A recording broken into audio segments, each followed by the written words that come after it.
Vad gör du om elen försvinner i ett par dagar, vattnet slutar att rinna eller att det inte går att handla?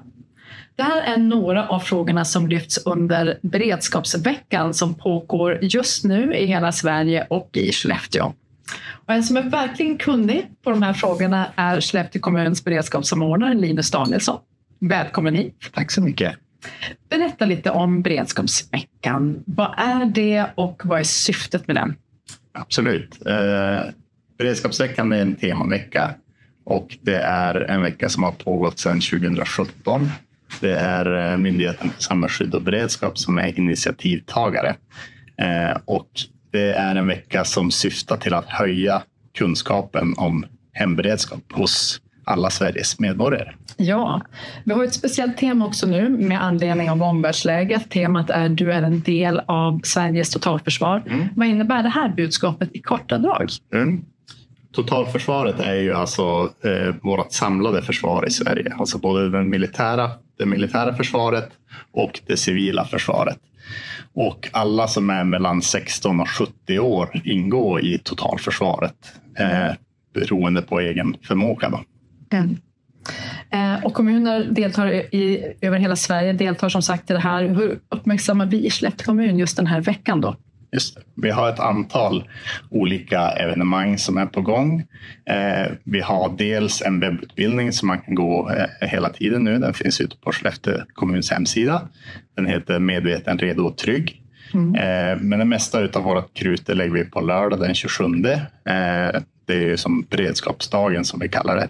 Då har vi föreläsningar på Sara kulturhus. Det är dels hemvärnet men det är också studieförbundet Vuxenskolan som är där och föreläser om beredskapsodling.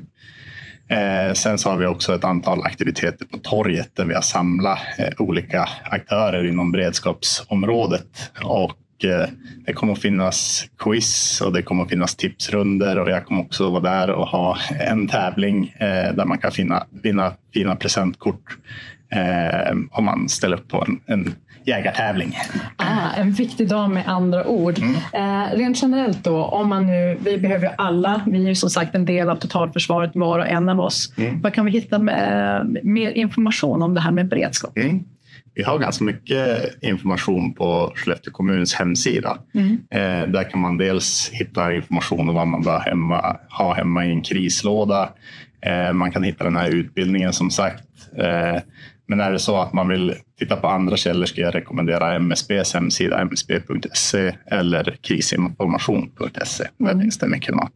Kopplat till det då, säg några exempel. Vad kan man göra för att bidra till Skellefteå? Nej, inte bara Skellefteås beredskap, men Sveriges beredskap. Ja, men om man är intresserad så tycker jag att man ska gå med i någon slags frivillig grupp. Då. Det finns ju en mängd olika. Man kan vara med i frivilliga automobilkåren eller lottakåren eller hemvärnet. Annars så skulle jag rekommendera folk att bli blodgivare. Det är väldigt nyttigt för hela samhället oavsett om det är kris eller krig eller bara vanlig vardag.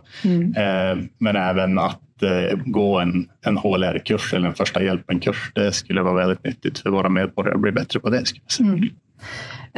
Och det har du tagit, finns det något mer man kan göra på ett individuellt plan? Du har ju nämnt några saker.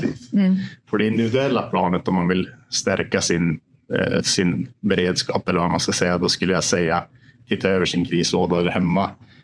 Och sen har jag egentligen 3 tips. Och det första det är att få en god nattsömn. Alltså, bli duktig på att sova ordentligt. Tänka på vad man stoppar för bränsle i kroppen. Ät god mat med varierad kost. Och det 3:e tipset är att träna ordentligt. Det gör en rustad för att klara många olika typer av stress i livet. Många bra tips. Tack för dem, Linus. Och tack till alla er som har lyssnat. Vi lär återkomma till både civilt försvar och koppling till totalt försvar. För det här är någonting som är på den allra högsta agendan just nu. Men återigen, vi syns om ett par veckor.